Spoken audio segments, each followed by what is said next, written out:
Vinde a mim, todos vós que sofreis e que estáis sobrecarregados, e eu vos aliviarei. Tomai meu jugo sobre vós e aprendei de mim, que sou brando e humilde de coração, e encontrareis o repouso de vossas almas. Porque o meu jugo é suave e meu fardo é leve. São Mateus, capítulo 11, versículo 28, 29 e 30. O Evangelho segundo o Espiritismo, capítulo 6, o Cristo Consolador, Ide Editora. Capítulo 2, o Botânico.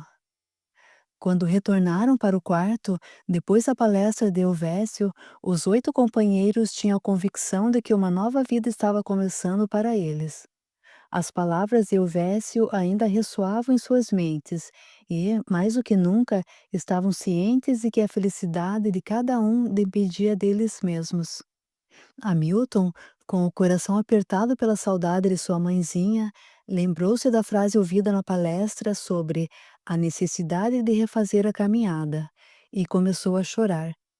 Compungidos, os companheiros, para acalmá-lo, tentaram levá-lo a recordar a palestra da manhã. A analogia feita por Helvécio sobre o peixinho que queria conhecer o mar foi lembrada.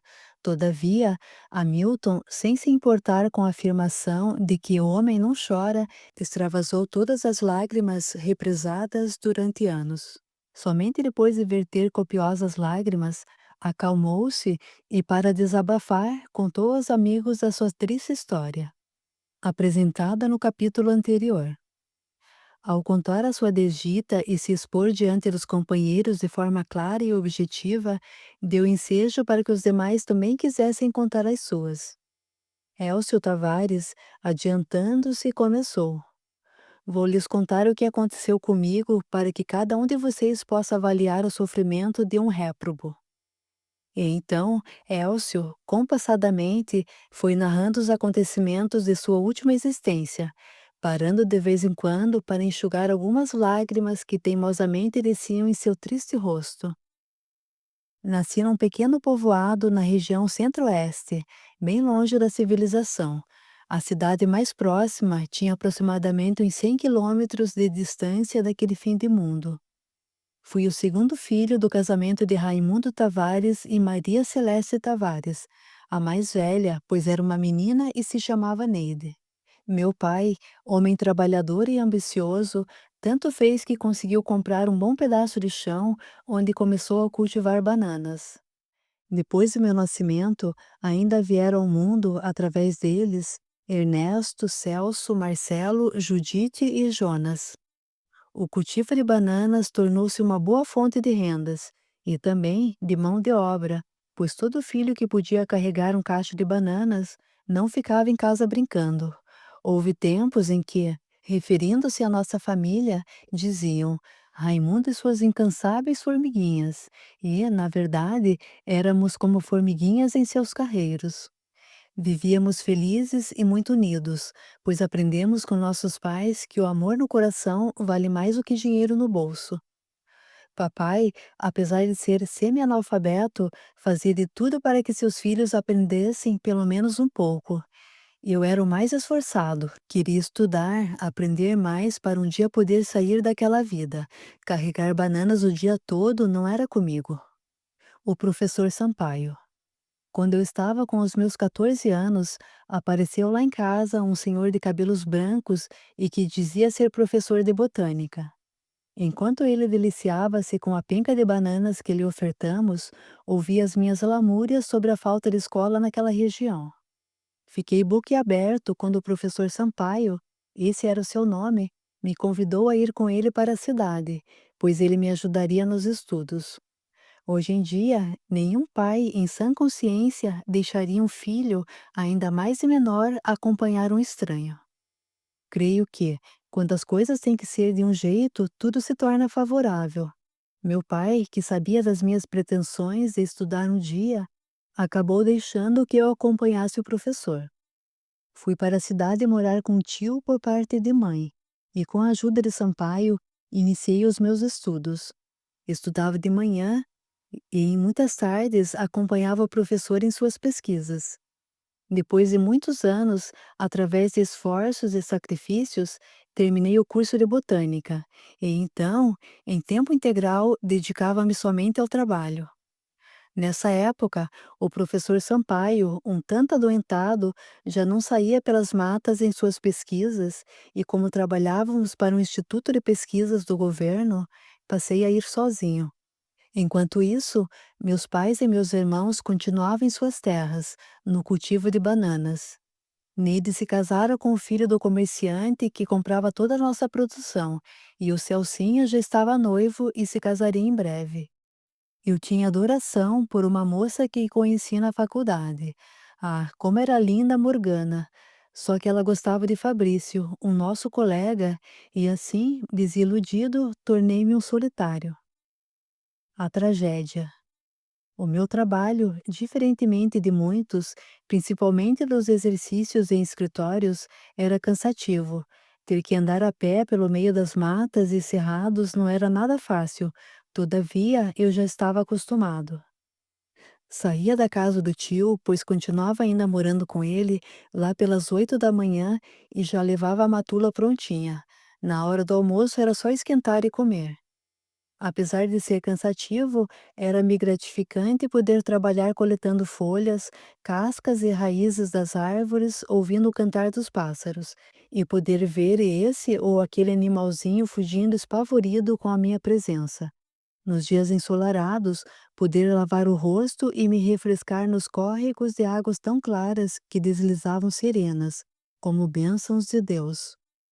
Tudo ia indo a mil maravilhas, até que um dia, ao preparar o pequeno fogareiro para esquentar o almoço, encontrei dificuldades, por estar ventando.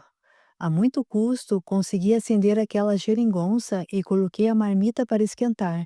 Enquanto deixei o almoço esquentando, desci até o pequeno riacho para apanhar água, pois a que eu levara de casa derramou-se com a minha afobação em acender o fogareiro. Quando eu estava voltando, vi muita fumaça saindo da mesma direção em que deixei a minha tralha. Corri feito um doido varrido e, com galhos folhosos que cortei de alguns arbustos, tentei apagar as chamas, que se propagavam rapidamente devido ao vento. Porém, era inútil, o incêndio se alastrava assustadoramente. Não sabia o que fazer. Por perto não existia nenhuma habitação onde pedir ajuda. De início, pensei em escapar o mais depressa possível daquela mata. Contudo, acovardar-me diante de um acontecimento que era de minha responsabilidade não era de meu feitio. Tentei então verificar se o riacho corria apenas daquele lado do pequeno morro onde eu estava trabalhando ou se existia também água do outro lado, e depressa, pois o vento soprava de baixo para cima, me encurralando. Enquanto estava nessas conjecturas, indo de um lado para outro como uma barata tonta para fugir das labaredas, verifiquei que estava cercado. O vento soprava para o lado em que eu estava indo, isto é, morro acima.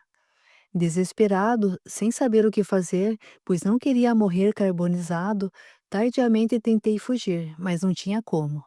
Naquele momento, em minha mente apareciam imagens como flash, mostrando fogueiras consumindo corpos e pessoas apavoradas. Desorientado, com os olhos ardendo e enxergando pouco devido à fumaça, cometi a maior loucura que um ser humano pode cometer. Tirei uma faca que trazia na cintura e cravei-a de encontro ao peito. Procurei tirar a minha própria vida, antes que o fogo o fizesse. Triste sorte é minha, meus amigos. Sofrendo horrores pela brecha que a lâmina da faca me abriu no peito, ainda sobrevivia o suficiente para sentir meu corpo ser devorado pelas chamas. Imaginem vocês o que senti logo após ao ver-me num local estranho, totalmente desconhecido, com vegetação tão esquisita, mirrada, totalmente envolta em constantes trevas e sentindo cheiro de carne queimada. Só mesmo quem sentiu os horrores de se ver fritado vivo pode saber o quão triste é. Revelando o passado. Nesse momento, a narração de Tavares foi interrompida, pois Silvestrini, que estava entrando, pôde ouvir o finalzinho do relato de Elcio. Demonstrando a maior boa vontade e compreensão, o diretor daquele hospital esclareceu. Fique tranquilo, meu filho. Alguns acontecimentos da vida fazem parte da bagagem que trazemos do passado. Outros são acrescentados, graças à nossa inexperiência e falta de fé em Deus. Desculpe-me, bondoso irmão, mas o senhor está dizendo que o acontecido comigo tinha que acontecer? Vamos por partes, Elcio. No tempo da Inquisição, alguém, investido em cargo de importância na igreja, mandou muita gente boa para a fogueira. A vida do botânico deveria ser extinta através do fogo, prova escolhida por você mesmo antes de renascer, para resgate de tantos débitos perante a justiça divina. Quer dizer que eu consegui pagar? Digamos assim para melhor compreensão. Você veio ao grande armazém do mundo, pagou uma dívida e contraiu outra, o suicídio. Todo suicídio é sempre um ato de rebeldia contra as leis de Deus. Aquele bondoso e iluminado espírito, após colher a impressão de cada um sobre a palestra de Elvésio Fontanelli, desejou paz a todos e foi cuidar de outros afazeres, deixando-os absortos em seus pensamentos. Continuando o tratamento. Os tratamentos para a harmonização das condições mentais de qualquer suicida são demorados e feitos com muito amor, com dedicação. Existem, no mundo espiritual, seres dedicados que, à maneira dos especialistas da Terra, estudam, se preparam para dar o melhor de si em favor dos necessitados. O Hospital Maria de Nazaré, sob a supervisão do Dr. Marcos Silvestrini e sob a proteção da Mãe Santíssima, contava com uma equipe de técnicos capacitados em aplicar a fluidoterapia no alívio dos padecimentos de que eram portadores, e até mesmo a hipnose, para capacitar o paciente ao entendimento do porquê de ter encontrado tantos tropeços em seus caminhos, e que, por não terem sido enfrentados com coragem e dignidade, os arrastaram ao suicídio. Jonas do Prati e Ciro Meneguzzi eram dois dos que se empenhavam com amor no tratamento dos recém-vindos do Vale dos Suicidas.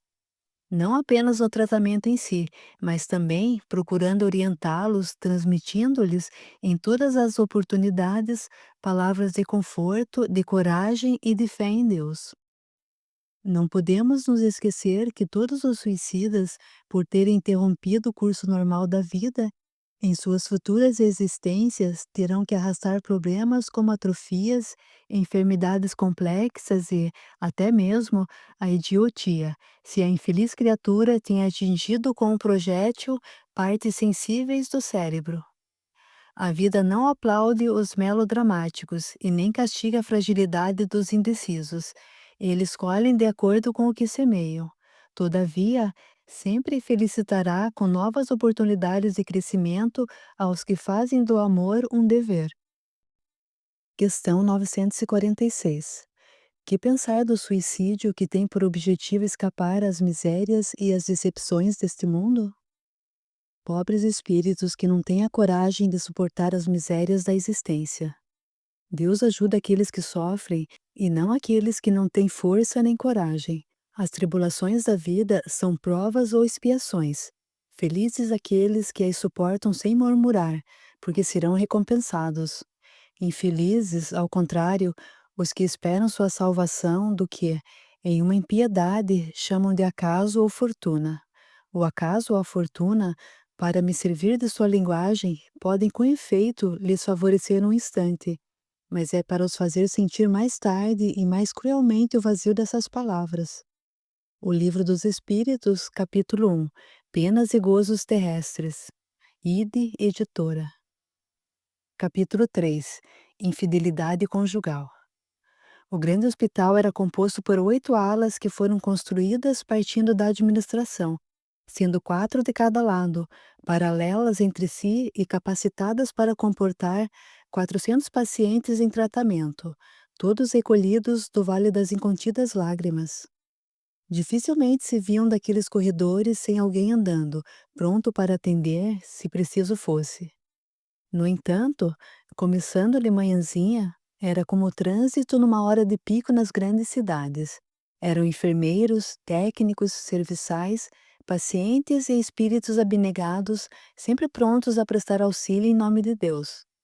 A partir desse horário, todos os doentes se submetiam a seus tratamentos e, por isso, os corredores se assemelhavam a uma grande colmeia em atividade.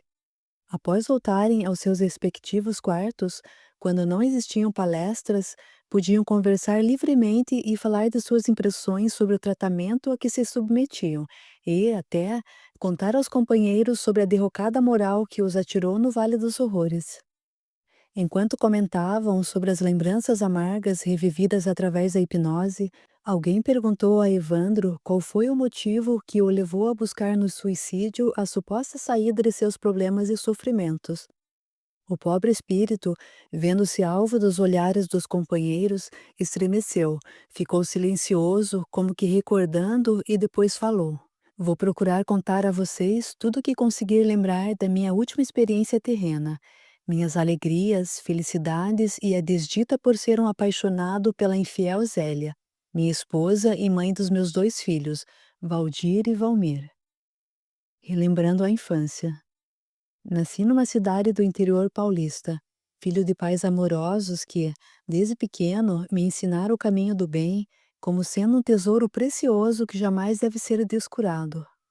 Papai, desde cedo, fez questão de ensinar que o trabalho era fonte de muitos benefícios, pois além de angariar recursos, fazia com que se evitasse o cometimento de erros.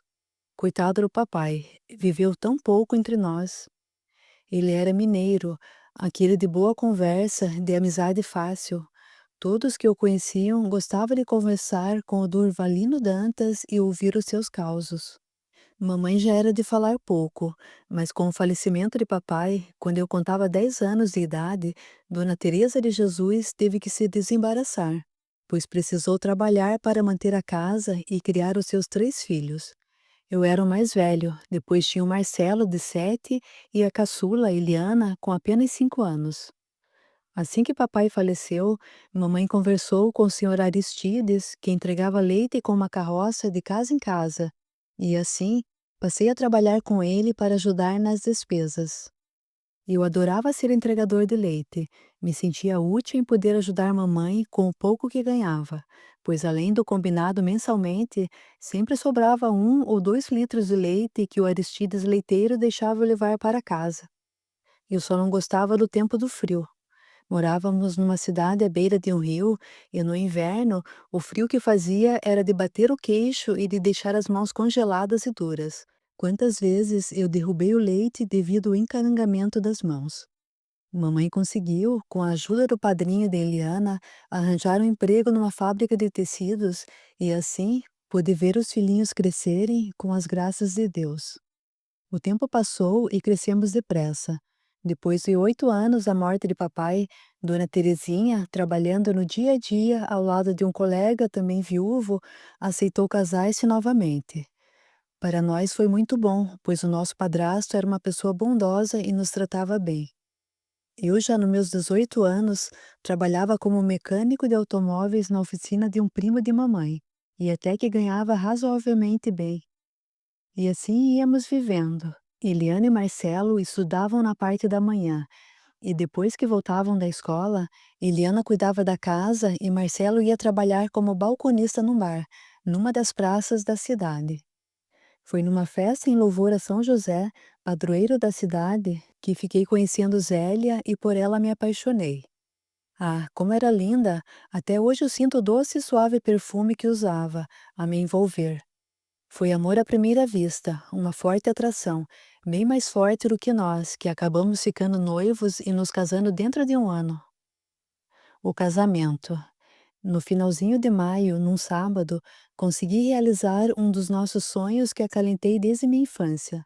Na mesma igreja em que a conheci, me casei com Zélia, recebendo as bênçãos do padre Hipólito. Ao dizer o sim, tinha certeza de que seria feliz até o final dos meus dias. 1 ano e meio depois, nasceu Valdir. Naquele dia, vivi um dos momentos mais sublimes que um ser sobre a terra pode usufruir. Poder apertar, de encontro ao peito, um entezinho inspirado com tanto amor. Para nós, a vinda daquela criança significava atingir o clímax da felicidade sobre a terra. Vivíamos tão bem em nossa casinha que já conseguimos, com um ano de casados, mobiliá-la a nosso gosto e constatar que éramos até invejados por quem privava de nossa intimidade. 2 anos depois nasceu Valmir, e então o nosso primogênito já corria pela casa toda, falando mais que um papagaio. Era bonito vê-lo tentar pronunciar o nome do nenê. Não o conseguindo, o jeito foi se contentar com Mimi. Quando se é feliz, o tempo dispara e nem percebemos. Quando os meninos já estavam em idade escolar, pois Valdir já tinha os 8 completos e Valmir já estava na pré-escola, percebi um certo retraimento de minha querida Zélia. Me parecia que nosso relacionamento estava se tornando monótono, frio. Com jeito, para não ofendê-la, perguntei o que estava acontecendo, se eu tinha feito algo que não devia e isso a estava magoando. Ela, sorrindo, me perguntou: de onde você tirou essa ideia? Está tudo bem. Tenho certeza de que você seria a última pessoa do mundo a me magoar. E o tempo foi passando, mas a nossa casa já não era mais aquele doce ninho de amor. Era tudo menos um lar. Tudo mudou, infelizmente. A traição.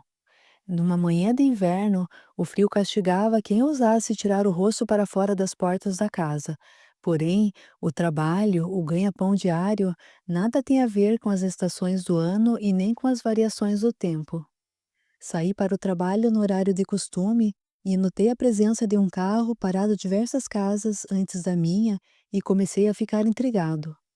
Isso não tinha nada de mais, se eu não tivesse visto outras vezes o mesmo carro algumas vezes por semana. De manhã, às vezes na frente de uma casa, às vezes de outra. Quando tudo vai bem no relacionamento, a gente tem confiança. O amor compartilhado acerta as diferenças, se houver. Creio que o amor entre um casal deve funcionar como duas peças de uma engrenagem. Devem estar coesas e ajustadas. E isso não estava mais acontecendo entre nós. Um mês depois que comecei a prestar atenção no tal carro pelas manhãs, começaram os boatos. Primeiro entre a vizinhança, depois até alguns comentários em surdina na oficina. Vocês sabem, aqueles olhares e sorrisos de malícia. Até que um dia criei coragem e voltei, alegando ter esquecido a carteira de habilitação e não encontrei minha esposa em casa. A vizinha da frente, Dona Vilma, que era a madrinha do Valmir, vinha vindo pelo corredor com uma mangueira e um balde na mão, e então perguntei: Comadre, a senhora não viu se a Zélia saiu? Estou precisando pegar minha carteira de motorista que esqueci em casa. Com toda certeza, minha comadre já sabia de tudo, mas apenas limitou-se a dizer: Não vi não, compadre, só agora estou saindo à frente. Porém, Valtinho, o filho da comadre, que ouviu a conversa, abriu a porta da sala e falou: A tia Zélia saiu de carro agorinha mesmo. Naquele momento, senti o mundo desabar sobre mim. Se existisse um abismo insondável em minha frente, me atiraria dentro dele sem pestanejar. No motel. Saí dali, fuzilando de raiva, nem me despedi da comadre, que, penalizada com o estado em que fiquei, nem teve ânimo para me aconselhar ou me consolar.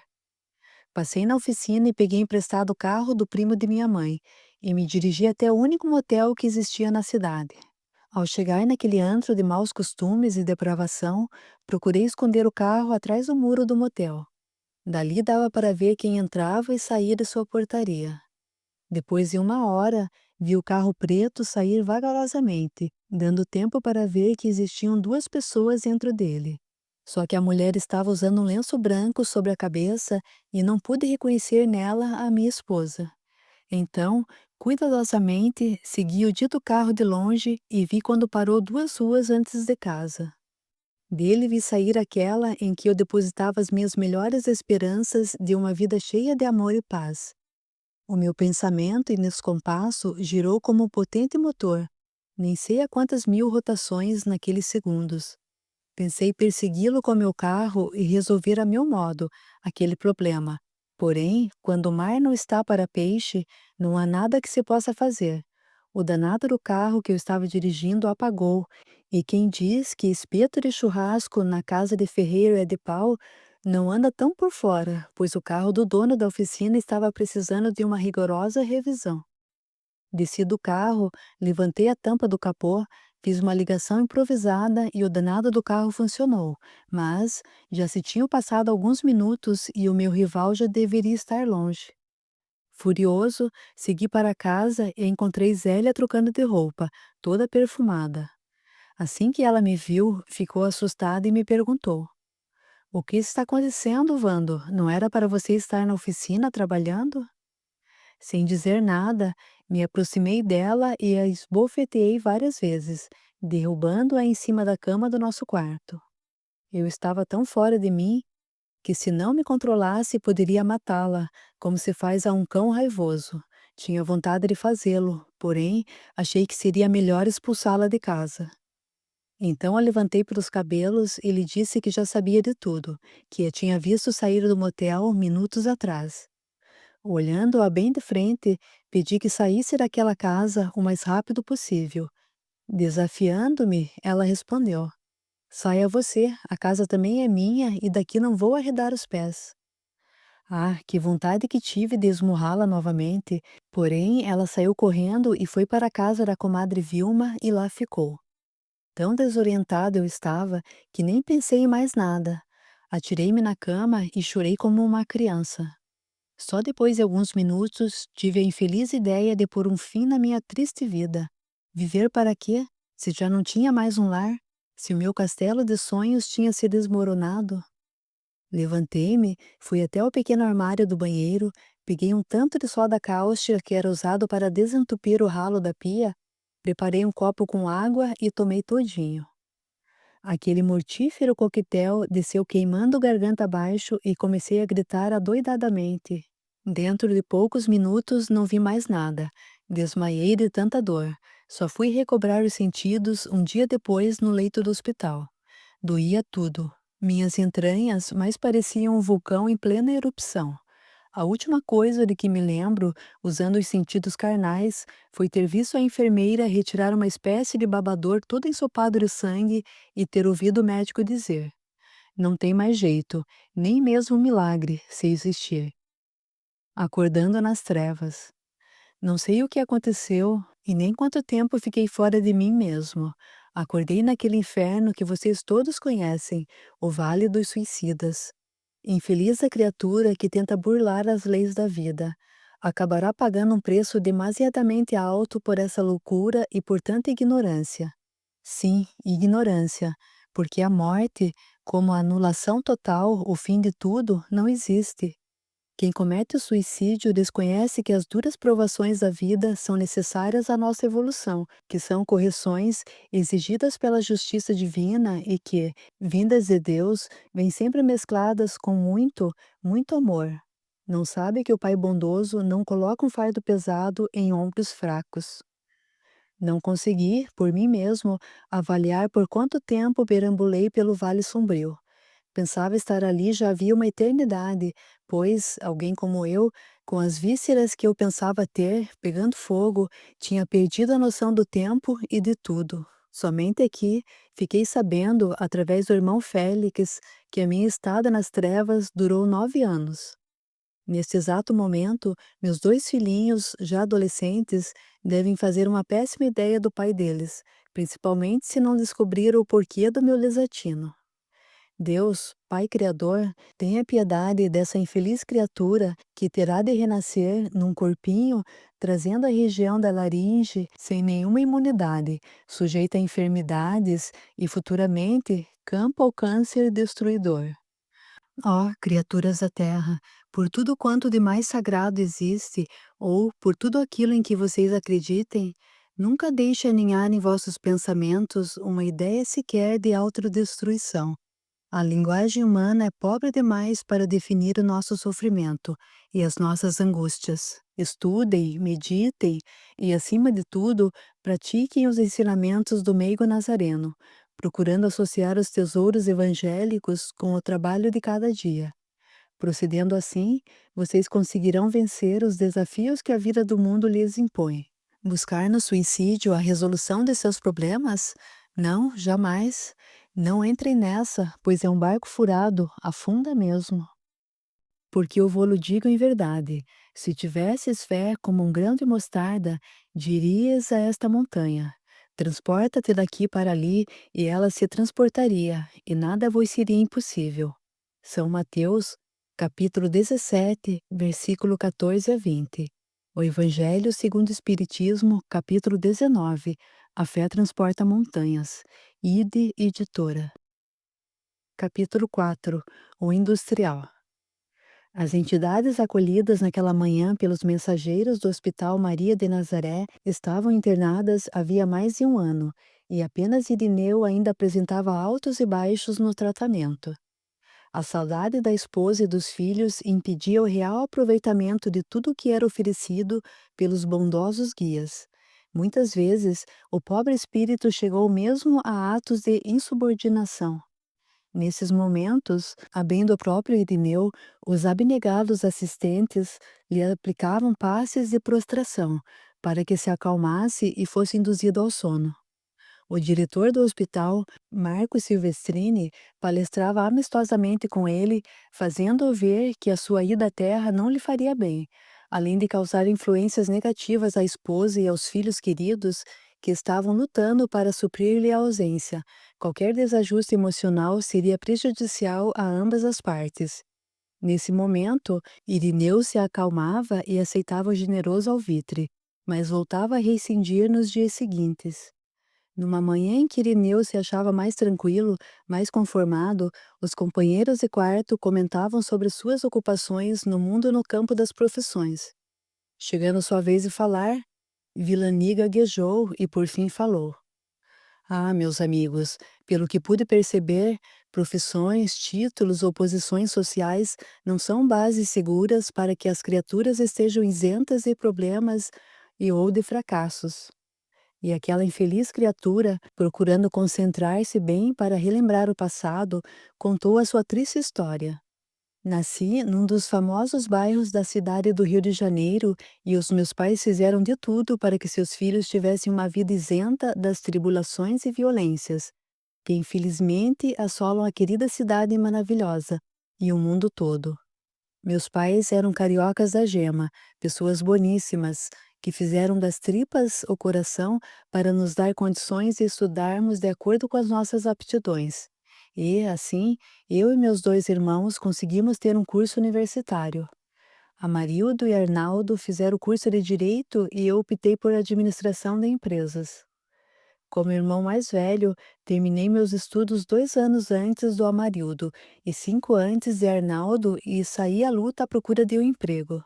Como o papai era funcionário do Banco do Estado, consegui logo um emprego numa empresa de confecções, onde aprendi que a arte de inovar e atualizar os figurinos é que atrai para as lojas as pessoas ávidas de novidades.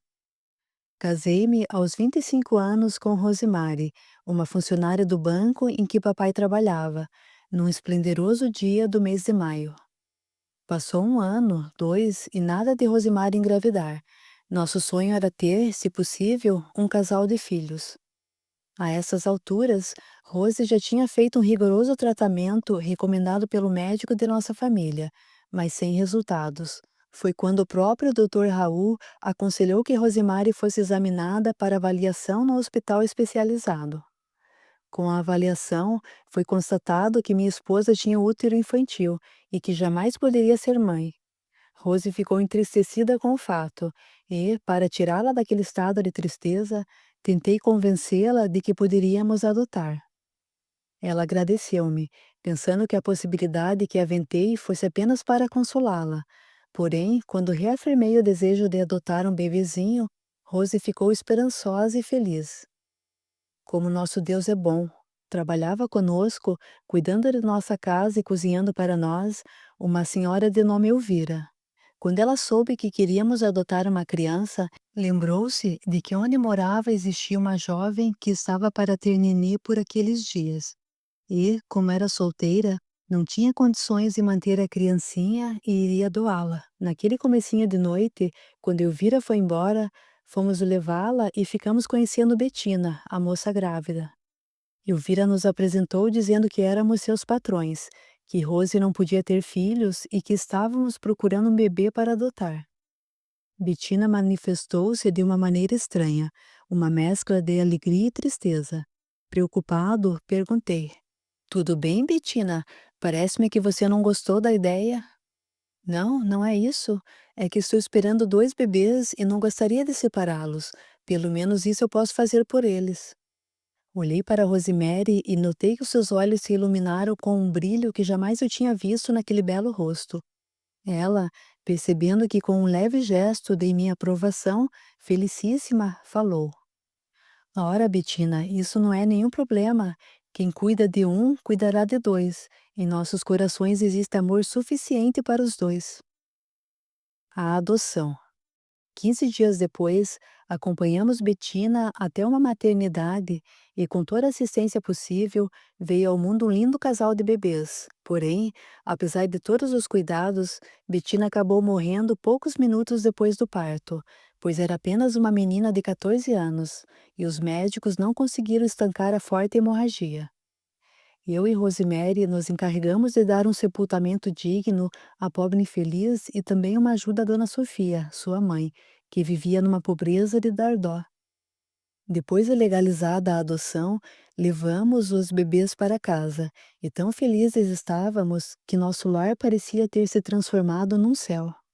Hoje, Célio e Celina devem estar mocinhos, pois quando cometi o desatino de acabar com minha vida, estavam com 11 anos. Com os quase 7 que permaneci sofrendo como um louco varrido no vale, meus filhinhos devem estar com os seus 18 anos.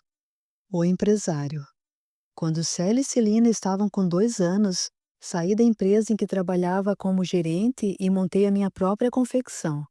Não é fácil montar uma empresa a partir do zero, mas como eu tinha um pouco de recursos aplicados no banco em que meu pai trabalhava, isso facilitou bastante. Não foi difícil levantar um empréstimo do valor que faltava, pois papai foi meu avalista. De início, comecei com 4 máquinas de confecção e apenas uns 10 funcionários, entre os de produção, escritório e vigilantes. Nascia ali a confecção Newville Limitada. Nota: qualquer semelhança com nomes ou marcas existentes terá sido mera coincidência. 3 anos depois, meu faturamento foi quadruplicado e agora já tinha 20 máquinas e quase 70 empregados. Tudo ia indo bem, às mil maravilhas, para ser mais exato. A experiência adquirida na firma anterior era-me de grande valia. Em poucos anos, a marca Newville já era conhecida em toda a Grande Rio, pelo interior e até mesmo fora do estado. Entretanto, com a abertura do governo da época às importações, as empresas do ramo começaram a encontrar dificuldades para se manter. Os produtos vindos do exterior saíam bem mais baratos. As dificuldades. Como aquele estado de coisas permaneceu por um longo tempo, fui obrigado a reduzir o quadro de funcionários, pois ainda tinha que pagar parte do empréstimo feito para comprar as últimas 5 máquinas e 2 furgões para entregas. Ficou difícil conciliar tudo ao mesmo tempo. Vocês podem imaginar uma empresa que não produz com sua força total ficar devendo impostos, contribuições, taxas e ter que indenizar os funcionários que eram demitidos por necessidade? Minha empresa entrou num caos irreversível. A minha dívida foi se avolumando como uma bola de neve. Emagreci, os meus cabelos branquearam como uma mecha de algodão, e se não bastasse, tive que submeter-me a um rigoroso tratamento de gastrite, e por último, meu estado de espírito me levou a uma terrível depressão. A pobre da Rosemary não se conformava ao me ver naquele estado desesperador. Como um doce anjo, deixou as crianças com Elvira e passou a me acompanhar, tanto na confecção como nas minhas idas aos médicos. Se pelo menos eu buscasse nas religiões da terra um pouco de conforto espiritual, não sofreria tanto. Existe um ditado no mundo que ainda é usado em certos casos, que muita gente não sabe da missa à metade. Eu, então, que só fui à igreja para o batismo e para o casamento, não sabia da missa nem o começo. Ah, se as criaturas do mundo soubessem o quão importante é ter uma religião, mas não apenas por ter uma, Qualquer criatura que busque uma religião precisa, antes de tudo, ter a religião dentro de si e não apenas estar dentro dela. As convicções Neuville limitada aos poucos foi afundando. As chances eram mínimas de recuperação. Tive que aos poucos ir demitindo os funcionários, pois a folha de pagamento representava uma boa despesa e as vendas estavam sendo efetuadas pela metade. Diante do desespero. Na situação em que eu me encontrava, tudo ficava difícil, não tinha mais cabeça para pensar. Apesar da ajuda de meu pai com os recursos que tinha e de Rosemary, que sempre estava com seu ombro amigo me sustentando, me confortando nas horas mais difíceis, chegou uma hora que não deu mais. E essa hora foi quando eu não consegui recursos para cobrir o valor da folha de pagamento do mês. Fiquei tão triste, tão agoniado, que me tranquei no escritório e dei vazão a tudo o que eu estava represando havia tanto tempo. Chorei, blasfemei contra tudo e todos, e até mesmo contra Deus. No auge do desespero, abri a última gaveta da mesa e peguei o revólver que sempre mantive intacto no fundo e não pensei duas vezes.